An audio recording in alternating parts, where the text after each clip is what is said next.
Good morning, everybody, and welcome to the dam, the Djuma Dam. That is a lion. My name is James, and this is Safari Live.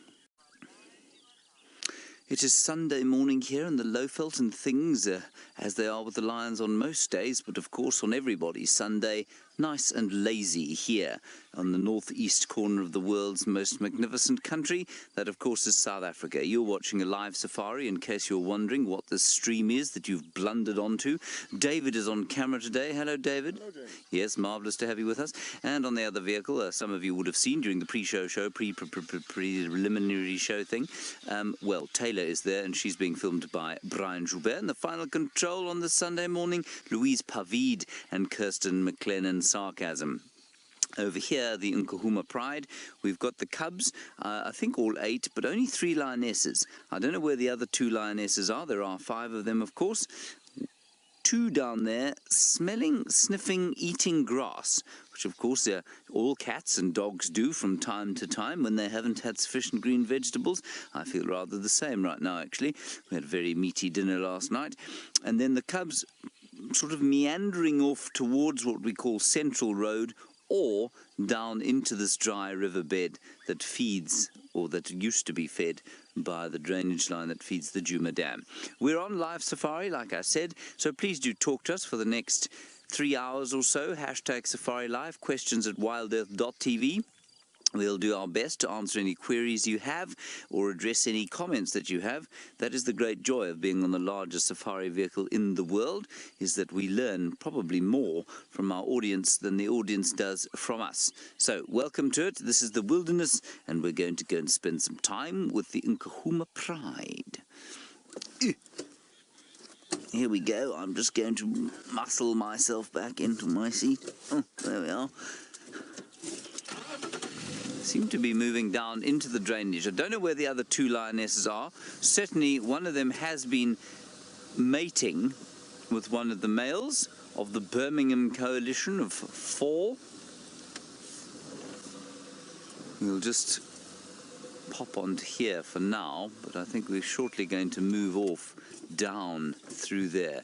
And thank you everybody, Lucy and many others who were watching the lions on the dam cam during the course of the morning. Thank you very much for alerting us to their presence, and of course to Ruth, who saw a monitor lizard also on the dam cam. Thank you for that, Ruth.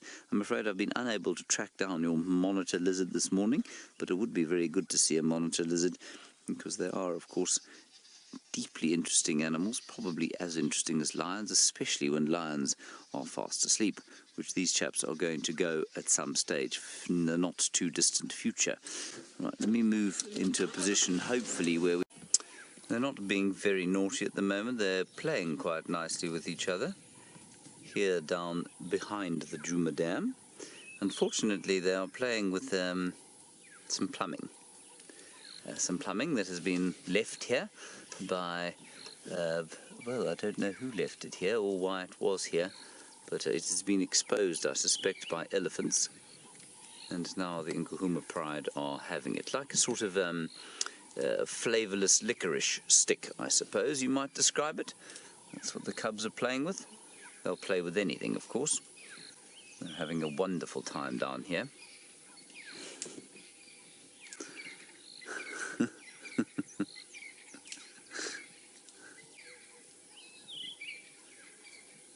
They are rather sweet. I know this is not the best thing in the world to see them playing with a pipe,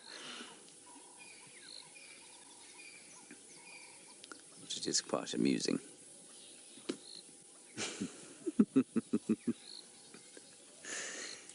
Anybody who was watching them on the dam cam, if you wouldn't mind perhaps trying to let me know if you saw the other 2 lionesses, if they've moved off recently, or if it was only the 3 of them earlier on, that would be great, just so that I've got an idea of what we're in for today, to see if we shouldn't perhaps look for the other 2 at some stage once these guys have gone to sleep.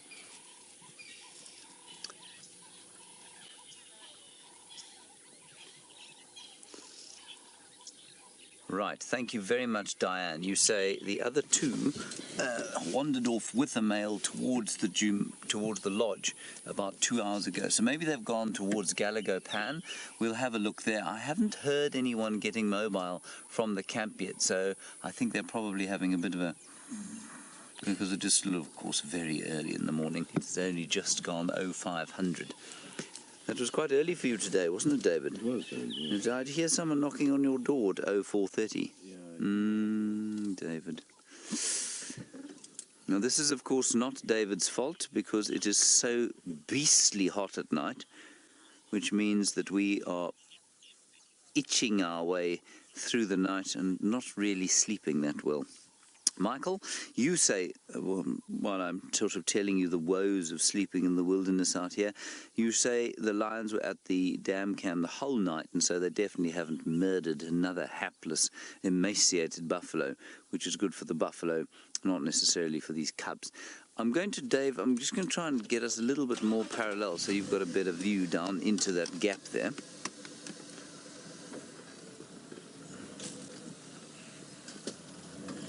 I think we'll do it by reversing, David. This is going to be a parallel park.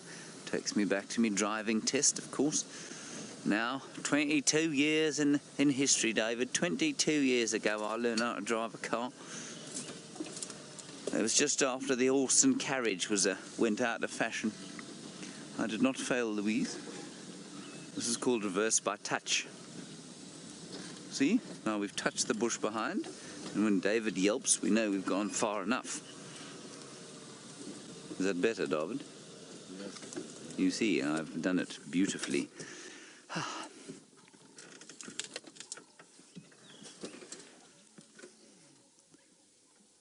Gosh, you know you're old when something is 20 years ago and you remember it.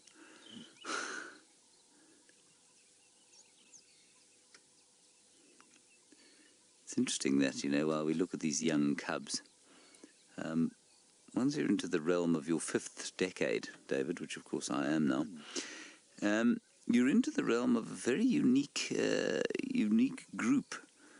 There are very few organisms that live that long, elephants being one of them, human beings, obviously. I think 1 or 2 great apes can live that far, and then that's pretty much it from the mammal side of things. But there are a number of birds, of course, who live that long. Parrots being some of them.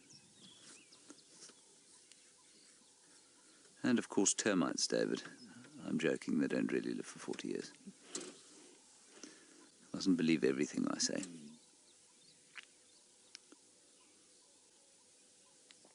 I'm just having a listen to the dawn chorus to see if, disguised amongst the doves and orioles and flycatchers and crombecs, there isn't an alarm call or something like that.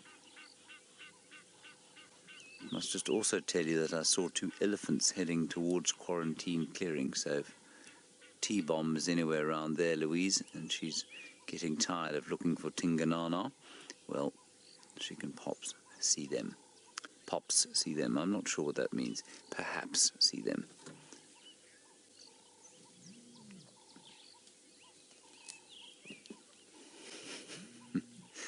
Yes, lions playing with pipes.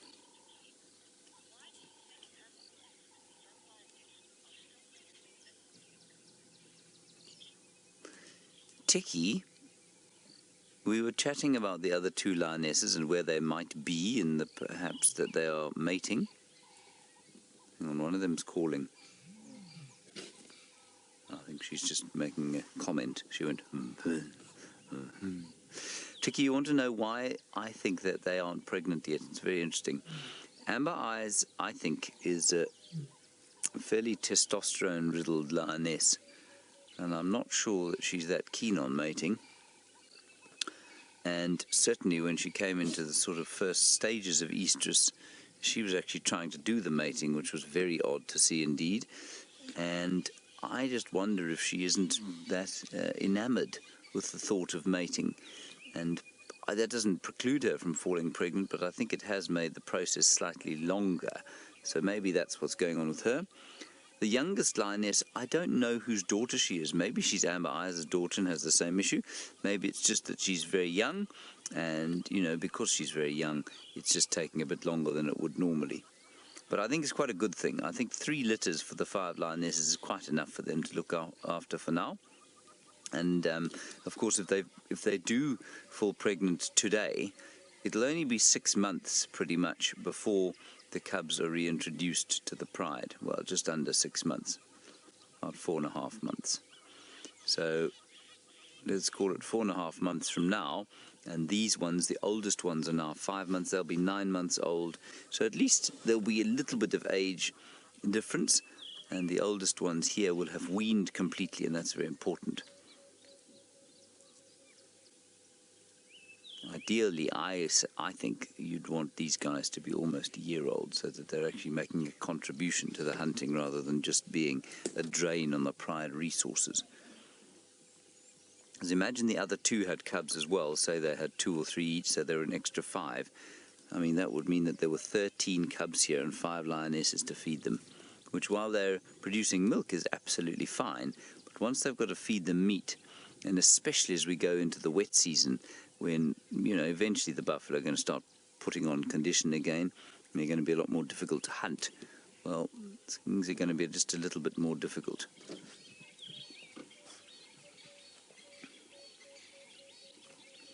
Very nice when the humans of the area provide you with a toy in the morning, isn't it, David? Yes, perfect. Yes, it's very kind of them. Must actually have a word with the land managers and tell them that there is a big pipe here.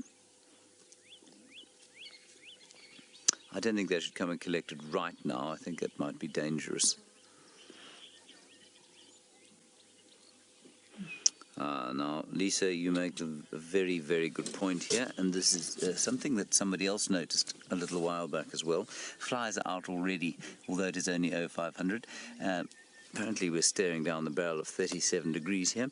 You say we're seeing Tinyo, which means the tooth, and Mfumo, which means the authority, he of the hole in his face, quite a lot. They've been spending some time with the Nkuhumas. Where are the other 2?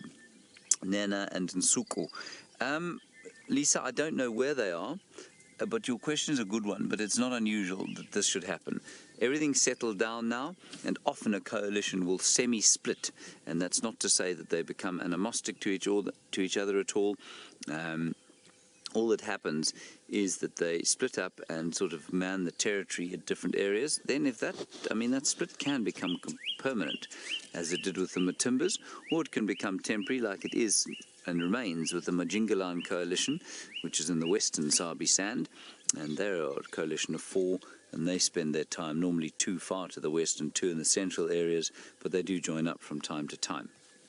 So it could be a permanent split. It won't ever be one, I don't think, one of animosity, but it could be a permanent split where one has moved to the south. I think the 2 of them in the south, down into Mala Mala, looking after the Styx Pride, possibly. I think there's another pride to this. There's definitely another pride to the south of that, but I'm not sure what it's called.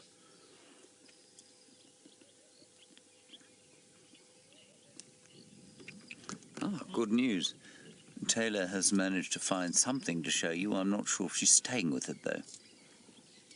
Beautiful thing to see, isn't that nice? That is a great collection of, well, regal blowflies, and what they're sitting on is well, it's just come out of a lioness, I'm afraid.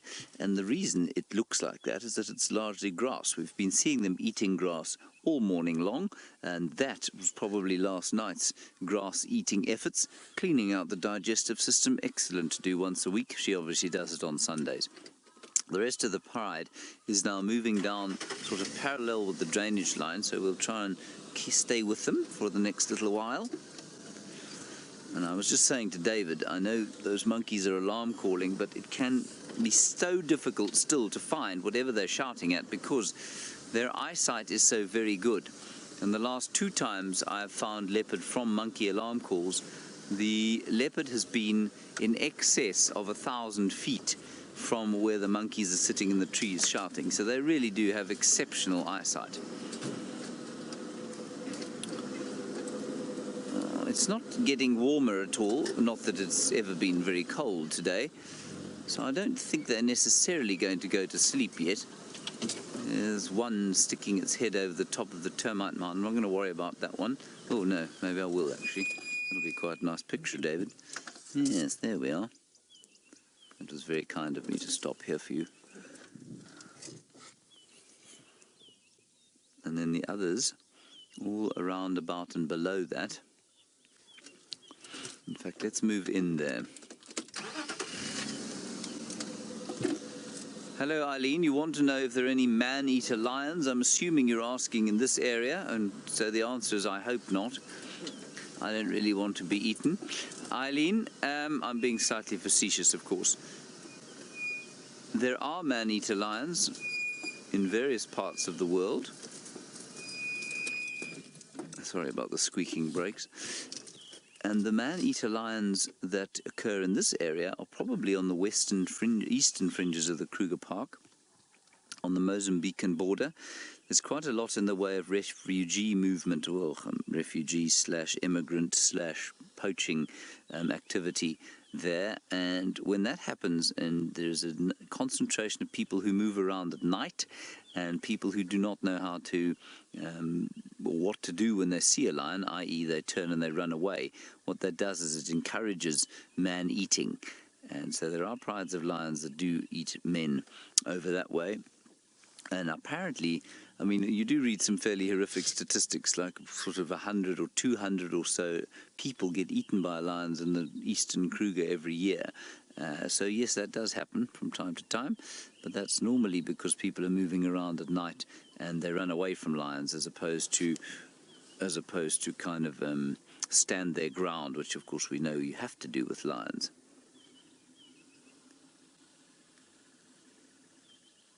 But lions only turn to man-eating if they are either desperate, if they're sick, if they don't have anything else to eat, and of course if they come across people at night time. And that's why at night we're very careful to make sure that we close doors, close camps up, and make sure that lions can't get in or near us while we're asleep. But you can see now, I mean, these chaps are not even looking at us in any kind of aggressive or, what shall we say, hungry fashion.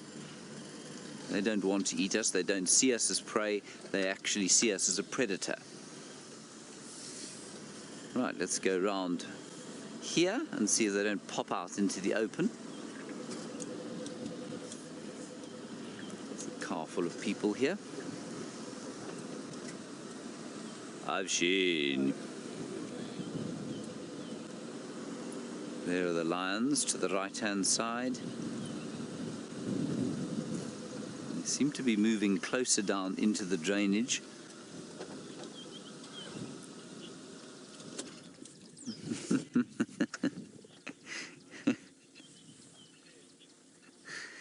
Hello, good morning, my lord. Is that what we call you? Lord John Roxton? I'm assuming that's a Twitter name and you're not a real peer of the realm, but maybe you are. If you are, welcome on your safari. If you aren't, still welcome on your safari.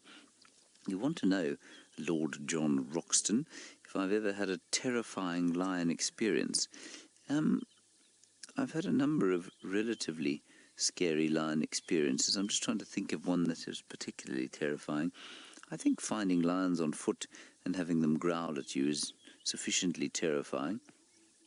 The things, I've never been sort of bodily attacked by a lion, and I've never been seriously charged to the point of wanting to run away or shoot one on foot, but I've certainly been around them when they've been fighting, and that can be a little scary. So, like yesterday morning, for example, the male started to get very upset, and then they stop to see obstacles, and they will go for anything that makes them feel upset.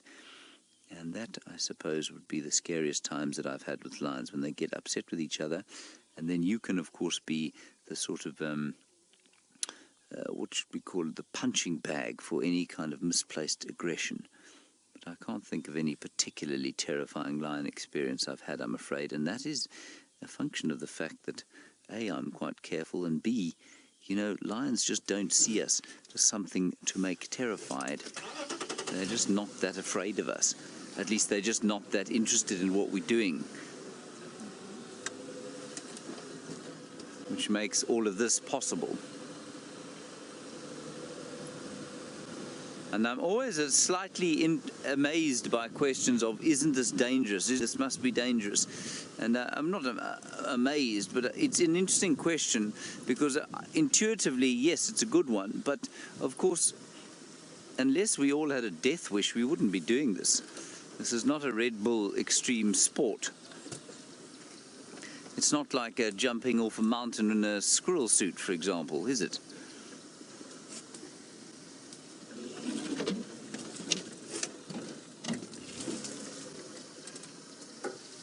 And I know there are many guides around the place who'd like to make out that this job is as dangerous.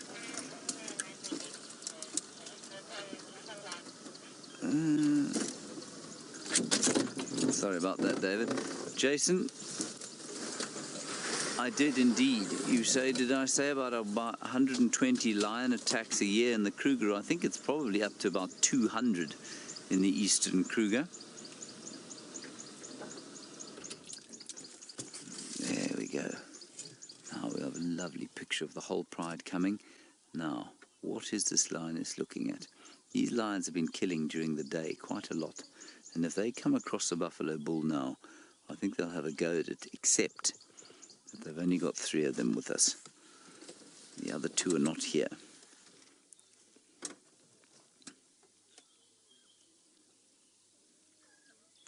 Listen to the little cubs.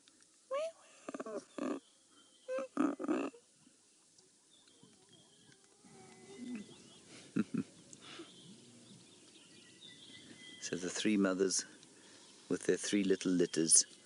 The earliest one born middle of June, the last one born middle of July. So they're only a month between them. And of course, as they get older, the size difference will become less and less obvious. Dave, look at this one coming right up to investigate you. That one quite liked the look of David.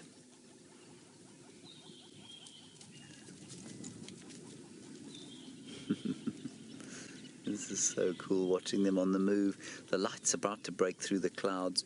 You can just see them turning gold as the sun comes up. There I am, coming up myself.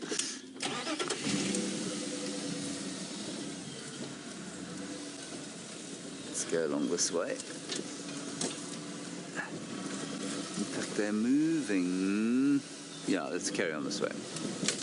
All right, we're going to get through this little bit of difficult bush, and then we'll come back to the lions. But in the meantime, let's go and find out if those monkeys and what they're looking for has been found. Yeah, so there's a bit of hairy driving that we have to do, and I have been eating flies since I got here, and I don't mean that in the figurative way. In other words, I'm not pretending, I haven't been asleep, but the flies have been quite astounding. 7 or 8 of them have landed in my mouth. It is utterly disgusting. Now, I think it's amazing that Taylor's managed to find that leopard with Aubrey. It's so nice when the plan works out like that. She's made a huge amount of effort there, heard the leopard early on, set her mind to going to find it, and now there you are with Tingana. There are the lions, and we just have to figure a way to get up into that area. How many stations are on Angola?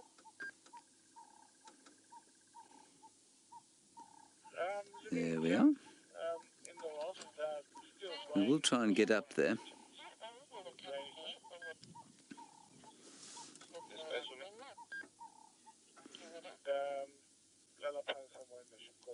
Now I'm just trying to figure out how we can get up there, and while we do that, we're looking, of course, at what looks to be one of the middle-aged cubs, so born, well, just call it 4.5 months old, and you can see quite fluffy and sandy. You're wondering when they will sort of get that, well, it's not too coarse, but when they'll lose their fluffiness and become a bit more like their mums. They actually retain that kind of thicker fur for about a year, and then after that they start to lose it.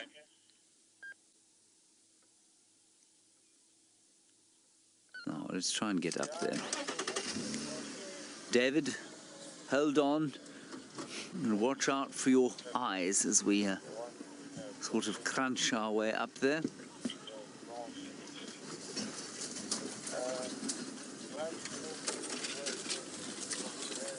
Hold on, everybody.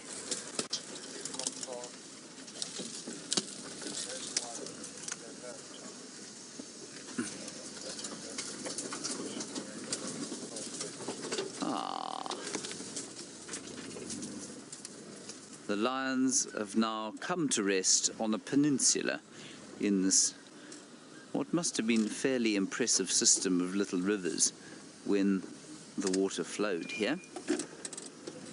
It was probably about roughly the same time that the dinosaurs roamed the earth. Hello, chaps. Look at you all. Fine lions that you are.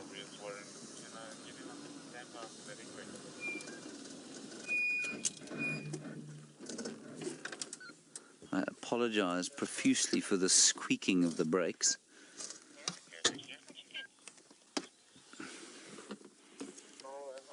Well, now you see, Stephanie, in California, this is the great thing that I'm wondering myself. Could you get sick from a fly that's been sitting on a rotting carcass? Stephanie, I don't know, but I imagine you could. I'm hoping that the fly that got into my mouth had not been sitting on that lion bolus or on anything else the lions had, be it in the way of a rotting buffalo or anything else.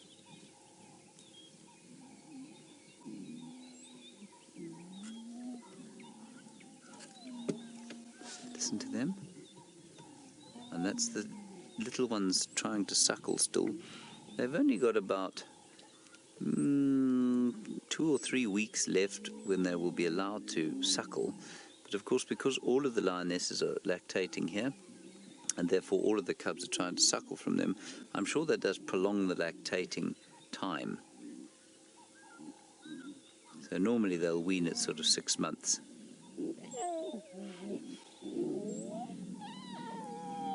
Look at this little thing here, squealing at its mother. I don't know if you can hear the crunching of trees. There is an elephant somewhere in there, and if I see it, I'll tell you, and then I shall tell David, and David shall film it. Shan't you, David? Yes, I shall. Yes, you shall. Good man.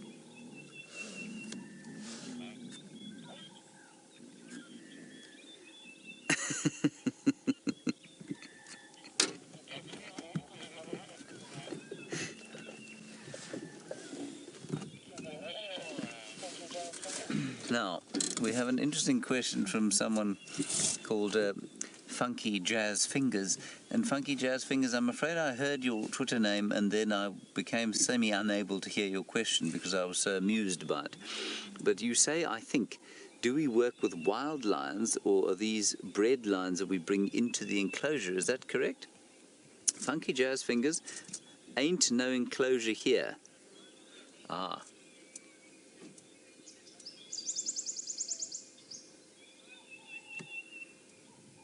Oh, right. Okay, so you say basically, do we take lions that are no longer able to be in zoos, or do we work with wild lions and take them into the enclosure?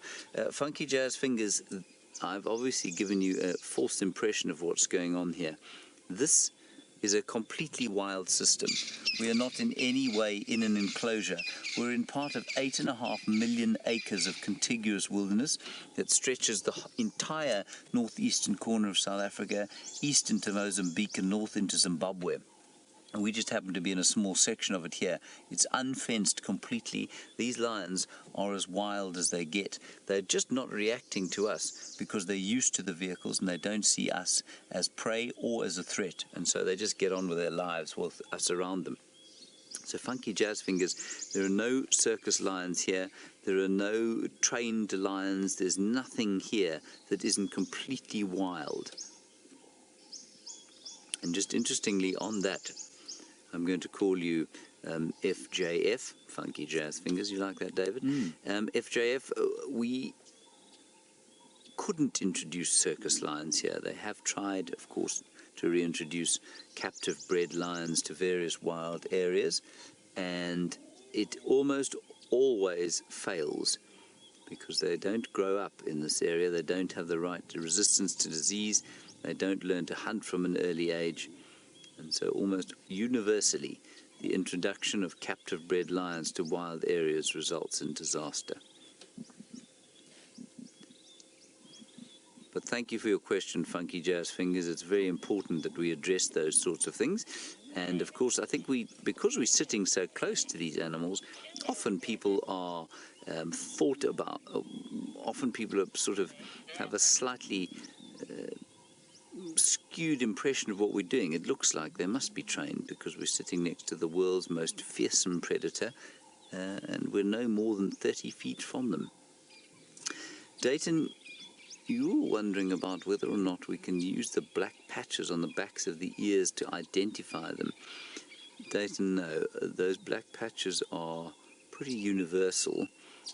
I mean, I'm sure they're all unique to some degree on the lions, but no, I wouldn't use them. What you can use, however, I mean, these chaps have got mange, and that's why that particular ear looks a bit bloodied. And so that ear will remain scarred, I think, for the rest of that lion's life. So yes, you can use the nicks and scratches that they get out of their ears. But the black patch is probably not a great way of telling.